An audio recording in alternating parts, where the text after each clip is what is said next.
So, ja, das reicht uns 3 Steher. Im Winter reicht uns vollkommen aus im Haus. So.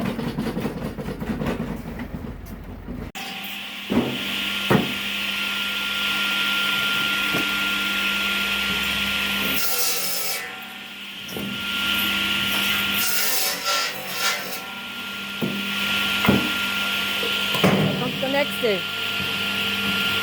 So, die Männer, die haben mir jetzt reingeschickt. Jetzt gibt es nämlich einen guten Glühwein, Zimt, Vanille, Orange. Den mache ich jetzt erst einmal aus. Bringen die Männer einen Glühwein. Okay? Prost. Prost. Bisschen aufwärmen, gell? Da geh mal rein Hütten und schau, was Holz drin ist. Na, schauen wir mal rein. Was Holz Da vor schauen der wir mal Hütten rein. ist, in der Hütte. Ja, jetzt haben wir schon. Oh, schau mal, da ist die Seite auch schon. Hey, super. Ja, kann der Winter kommen.